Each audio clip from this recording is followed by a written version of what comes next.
de 70% des Rwandais ont moins de 35 ans. Chaque année, il y a à peu près 200 000 jeunes qui viennent sur le marché du travail. Et ces jeunes qui viennent sur le marché du travail, nous pouvons en absorber seulement 135 000 chaque année. Au début, on avait un problème de capacité, parce que les gens n'étaient pas allés à l'école. Aujourd'hui, les gens sont allés à l'école, mais ils ne peuvent pas tous être absorbés dans le marché, si vous voulez, dans le marché du travail. Ça pose un nouveau problème. C'est un meilleur problème, mais c'est un problème quand même. Ça ne serait pas un problème s'ils pouvaient, parce que la plupart des jeunes aussi vont dans des TVET, des écoles professionnelles. Mais ça ne serait pas un problème s'ils avaient les capacités de pouvoir créer leur propre emploi. Ce qui est d'ailleurs ce que le gouvernement les encourage à faire.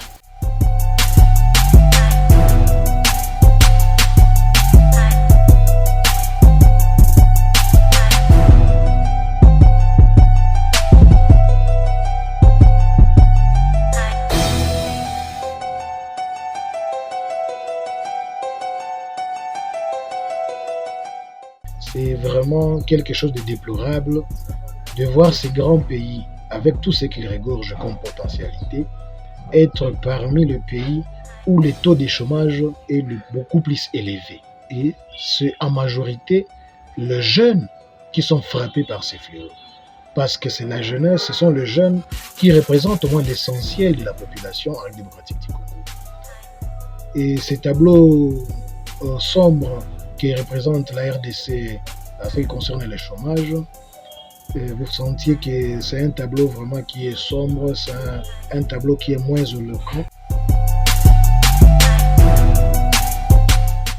Le chômage actuellement atteint un degré de plus en plus inquiétant au Burundi parce que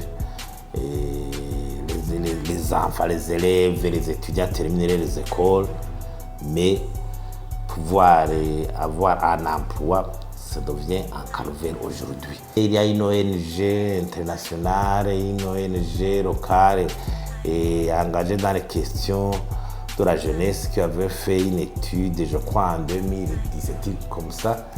Et le chômage était alarmant à l'époque parce qu'on disait qu'il y a environ 55% en milieu rural sont des jeunes inoccupés, 60% en milieu urbain sont des jeunes inoccupés. Donc la situation vraiment est inquiétante. La tension a déjà atteint son paroxysme.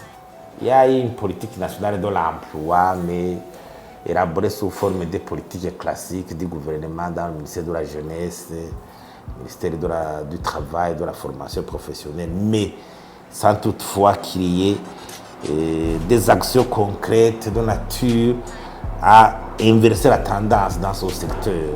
La politique d'emploi aujourd'hui, elle est en panne, elle n'est pas sous-tendue par des actions ou une orientation opérationnelle visible aboutir à des résultats concrets. Aujourd'hui, il n'y a aucune garantie, il n'y a aucune loi anti-chômage en République démocratique du Congo. Et s'il peut y en avoir, ça serait dans des cadres beaucoup plus isolés, qui sont moins efficaces, qui sont non effectifs. Et l'on sent réellement qu'on n'a plus vraiment l'intérêt sur cette question. Vous sentez donc que c'est le cadet des soucis de nos dirigeants parce qu'ils ne savent pas vraiment où est-ce que doivent orienter les jeunes. SACO, c'est une sorte de mutuelle financière coopérative d'épargne et de crédit qui sont créées au niveau des secteurs, des districts, par le gouvernement. Mais les SACO aussi souffrent parce qu'à un moment donné, il n'y a plus de capital. Parce que les SACO, comme ils n'arrivent pas à être, pour se sécuriser, ils vont acheter des bons de trésor dans la BNR, ce qui est contraire à leur mission. Leur mission, ce n'est pas de s'enrichir, c'est d'enrichir les jeunes. Donc après, ils ont des problèmes de liquidité, donc les jeunes ne peuvent pas avoir accès à des crédits.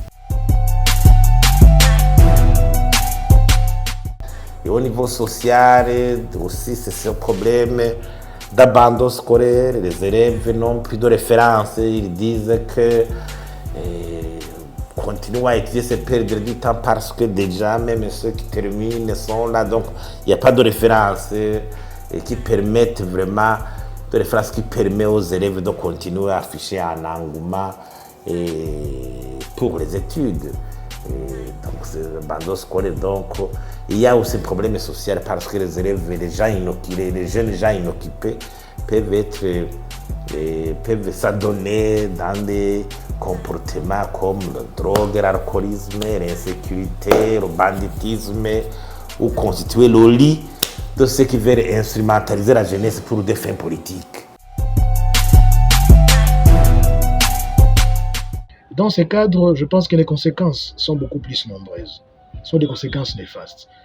Et à cause du chômage, nous avons beaucoup de jeunes qui se livrent aujourd'hui à la prostitution, aux abus d'alcool, à la criminalité de toutes formes. Ce sont des jeunes qui sont pointés du doigt comme des criminels de haut chemin.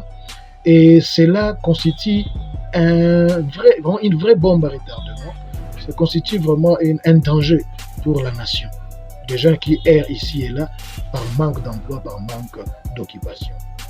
Quoi faire? Nous pensons que l'État devrait voir comment encadrer le jeune dans son pays, essayer de voir comment orienter et accompagner les jeunes entrepreneurs qui ont au moins ces soucis-là de se prendre en charge, mais qui sont étouffés par de multiples taxes ici et là, et les jeunes ne savent plus comment ils peuvent évoluer. C'est vraiment beaucoup plus déplorable et nous invitons l'État congolais à voir comment ils doivent accompagner les jeunes, voir comment accompagner l'entrepreneuriat congolais et voir comment ces jeunes-là qui essayent de se prendre en charge doivent être au moins garantis en tout et pour tout. Il faut un leadership fort pour orienter la gouvernance visionnaire, et surtout pour stabiliser le pays, pour que les histoires d'élections, les tensions soient vraiment gérées de façon responsable. Et de toutes ces élections organisées, il faut émerger un leadership très responsable et visionnaire. En dehors de ça, le pays n'avancera pas.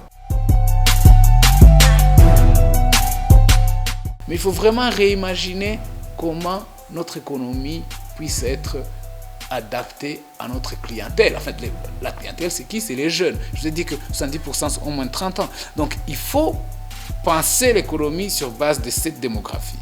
Parce que ce qu'ils appellent la dividende démographique en Afrique, ce qu'ils oublient de dire, c'est que c'est une dividende démographique, c'est un atout qui va nous aider à développer l'Afrique. Par exemple, la Chine ne va pas rester longtemps numéro 1 mondial économique parce que c'est une population très vieillissante. Avec leur politique des années 70 d'un enfant par famille, c'est en train de devenir maintenant de causer des problèmes.